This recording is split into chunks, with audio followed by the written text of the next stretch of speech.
নমস্কার বন্ধুরা, welcome to news বুক 24। অবশেষে আইপিএল অকশন শেষ হলো।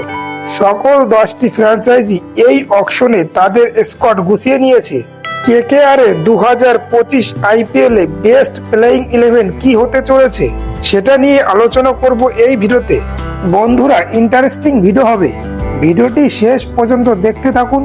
আপনারা চ্যানেলে নতুন হলে চ্যানেলটি সাবস্ক্রাইব করে নিন, পাশে থাকা বেল আইকন অন করে দিন সকল ভিডিওর নোটিফিকেশন সবার আগে পাওয়ার জন্য।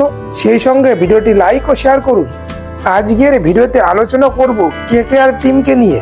কলকাতার হয়ে ওপেন করবে সুনীল নারিন এবং wicket keeper batsman Quinton de Kock.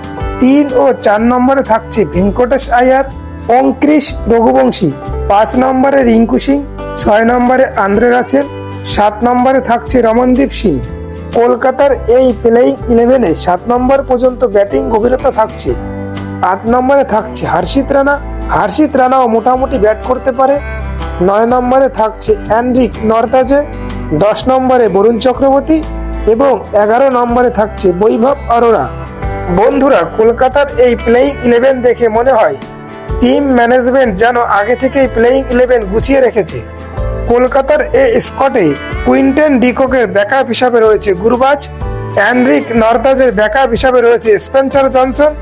এছাড়া মিডিল অর্ডারে ব্যাকআপ হিসাবে রয়েছে ওয়েস্ট ইন্ডিজের রামেন পায়েল, ইংল্যান্ডের মঈন আলী এবং দেশীয় ফাস্ট বোলার হিসাবে রয়েছে ওমরান মালিক।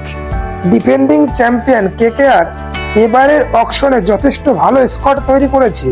গতবারের চ্যাম্পিয়ন টিমের 8-9 জন প্লেয়ারকে দলে ফিরিয়েছে, যদিও ফিলিপ সল্ট ও স্টাককে দলে ফেরাতে পারেনি। ভেঙ্কটেশ আয়ারকে 23,75,00,000 টাকা দিয়ে দলে ফেরানোর পর কলকাতার টিম ম্যানেজমেন্ট ভালো করেই জানতো ফিলিপ সল্ট ও মিচেল স্টাককে দলে ফেরাতে পারবে না। গতবার ফিলিপ সল্ট যেভাবে ব্যাটিং করেছে, এবারের অকশনে সল্টের যে দাম উঠবে, ভেঙ্কটেশ আয়ারকে কেনার পর সল্টকে ও স্টাককে কিনতে পারবে না। সেটা কলকাতার টিম ম্যানেজমেন্ট আগে থেকেই বুঝতে পেরে সল্টের ব্যাকআপ হিসাবে কুইন্টন ডি কককে দলে এনেছে। অপরদিকে কলকাতাকে চ্যাম্পিয়ন করতে ফাইনাল ও প্লে অফ ছাড়া স্টাকের অতটা ভূমিকা ছিল না। তবে বন্ধুরা, এটা মানতেই হবে কলকাতা শ্রেয়স আয়ারের নেতৃত্বকে মিস করবে। কলকাতাকে চ্যাম্পিয়ন করতে শ্রেয়স আয়ারের নেতৃত্বর যথেষ্ট ভূমিকা ছিল। তবে কলকাতা শ্রেয়স আয়ারকে না পেলেও ভেঙ্কটেশ আয়ারকে পেয়েছে। মনে করা হচ্ছে ভেঙ্কটেশ আয়ারের কাঁধেই কলকাতার নেতৃত্বভার দেওয়া হবে। বন্ধুরা, কলকাতার এই নতুন স্কোয়াড সম্পর্কে আপনাদের কি মতামত কমেন্টের মাধ্যমে জানাতে পারেন।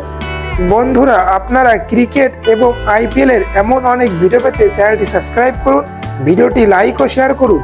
ভিডিওটি শেষ পর্যন্ত দেখার জন্য আপনাদের সকলকে অসংখ্য ধন্যবাদ।